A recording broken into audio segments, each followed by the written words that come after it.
কুষ্টিয়ার মিরপুর উপজেলার পাহাড়পুরে রয়েছে একটি অনন্য শিক্ষা প্রতিষ্ঠান, যার নাম পাহাড়পুর বাধাগ্রস্ত শিশু বিদ্যালয়।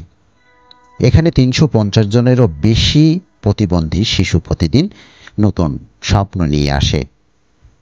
কেউ হাত হারিয়েছে, কারো পায়ে সমস্যা, কারো চোখে আলো নেই, কেউ শুনতে পারে না।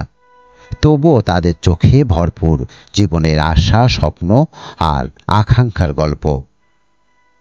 ওদের চোখ মুখ বলে দেয় ওরাও পারবে আগামীকে জয় করতে। এই মনোবল, আশা, স্বপ্ন ঝলমল করছে ওদের দু চোখে। এখানকার শিক্ষকেরা শুধু শিক্ষক নন, তারা বাবা মায়ের বিকল্প। কোনো শিক্ষার্থী অভিভাবক সময়ে আসে, কেউ আবার একেবারেই আসে না। তবুও ওই শিক্ষকেরা স্নেহ, যত্ন আর ধৈর্যে তাদের আগলে রাখেন। তবে স্কুলটির প্রধান শিক্ষিকা শিউলি খাতুনের প্রবল মনোবল, আত্মবিশ্বাস, কঠোর পরিশ্রম ও নিজেকে বিলিয়ে দেওয়ার মতো আত্মত্যাগ উজাড় করেছেন। তিনি সমস্ত সুখ খুঁজে ফেরেন এই স্কুলটির মাঝে। আমার খুবই ভালো লাগে, আমার এগুলো খুবই ভালো লাগে। কিন্তু আমার একটাই প্রশ্ন, যে আমরা দেখেন একটা স্বাভাবিক বাচ্চাকে স্বাভাবিক স্কুলে দিলে পারে ওরা হচ্ছে স্বাভাবিকভাবেই পড়তে পারে। কিন্তু এই যে আপনি তো দেখছেন, আপনারা মিডিয়া ভাইরা, সাংবাদিক ভাইরা যে এখানে আছেন, এই যে দেখছেন এই বাচ্চাটাকে স্বাভাবিক করতে কতটা কষ্ট মনে হবে। কিন্তু আমরা তো সরকারের কাছে এই যে অন্ধকারে আছে, এইসব বাচ্চাগুলো অন্ধকারে পড়ে আছে। আমরা এই প্রতিষ্ঠান তৈরি করে খুলছি আর কি এদের জন্য। কিন্তু এরা আমাদের এই বিদ্যালয়ে এসে খুবই খুশি হয়েছে, খুবই আনন্দিত হয়। কিন্তু এদের আপনারা দেখে কেমন মনে হচ্ছে এদের? মাঝে মাঝে স্কুল কর্তৃপক্ষ নিজ উদ্যোগে শিক্ষার্থীদের জন্য খাবারের ব্যবস্থা করে। খেতে পেলে তাদের মুখে যে হাসি ফোটে, তা যেন পৃথিবীর সব সুখে হার মানায়। তবে মানবিক এই প্রতিষ্ঠান পরিচালনায় রয়েছে নানা প্রতিবন্ধকতা, আর্থিক সংকট, শিক্ষা সামগ্রীর অভাব আর অবকাঠামোগত সীমাবদ্ধতা। সব মিলিয়ে তাদের এগিয়ে যাওয়ার পথে তৈরি হয়েছে অন্তরায়। সঠিক সহযোগিতা পেলে এই শিশুদেরও গড়ে তোলা সম্ভব দেশের উন্নয়নমূলক কাজে অংশগ্রহণের উপযোগী দক্ষ নাগরিক হিসাবে। প্রায় এই স্কুলটি পরিদর্শন করতে আসেন এশিয়ান টিভির online news editor Hafizur Rahman.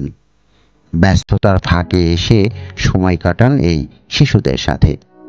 আসলে সমাজ কল্যাণ মন্ত্রণালয়ের সকল শর্ত মেনে 2019 সালের নীতিমালা আলোকে আমাদের এই প্রতিষ্ঠান পাহাড়পুর বাধাগ্রস্ত শিশু বিদ্যালয় পরিচালিত হয়ে আসছে আমাদের শ্রদ্ধেয় প্রধান শিক্ষক শিউলি খাতুনের নেতৃত্বে, এবং তারই প্রচেষ্টায় অন্যান্য শিক্ষক কর্মচারীদের নিয়ে এই প্রতিষ্ঠান 2015 সালে প্রতিষ্ঠিত হয়। আমি তার পাশে থেকে এবং সার্বিকভাবে সহযোগিতা করে আসছি এবং চলমান রয়েছে। আপনি দেখেছেন যে আমাদের স্কুলে প্রায় ৩৬৫ জন শিক্ষার্থী রয়েছে, এবং এর মধ্যে প্রতিদিনই প্রায় 270 থেকে 80 জন উপস্থিত হয়, এবং দূর দূরান্ত থেকে আসে। আমাদের এই প্রতিষ্ঠানটি প্রতিষ্ঠান লগ্ন থেকে আমাদের প্রতিষ্ঠানটি কিন্তু যেভাবে পরিচালনা আসছে আমাদের প্রধান শিক্ষকের সহায়তায়। আজকে যে অনুষ্ঠানটি হয়েছে, আমরা এটা প্রতি মাসেই সপ্তাহে আমরা এই ধরনের শিশুদের পুষ্টি চাহিদা পূরণ করার জন্য একটু ভালো মানের খাবারের ব্যবস্থা করি। বিভিন্ন দেশ বিদেশের যারা আছে তাদের সহযোগিতায় আমরা চেষ্টা চালাচ্ছি। আমরা চাচ্ছি একটা পুনর্বাসন কেন্দ্র খোলার জন্য।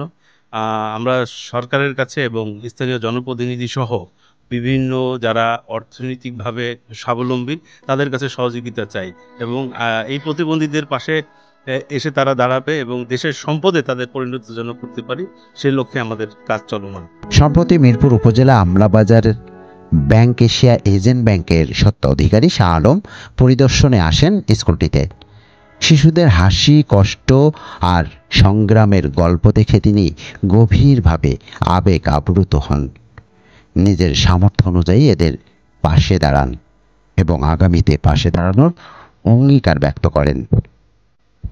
এই বিদ্যালয় প্রমাণ করে, যত প্রতিবন্ধকতাই থাকুক না, ভালোবাসা আর মানসিকতার শক্তি হলে পারে অন্ধকার ভেদ করে আলো ছড়াতে। এখন দরকার শুধু সমাজের বিত্তমান ও সরকারি সহযোগিতা, যাতে এই বিশেষ শিশুদের জীবনেও সমান মর্যাদা ও সম্ভাবনাময় ভরে ওঠে।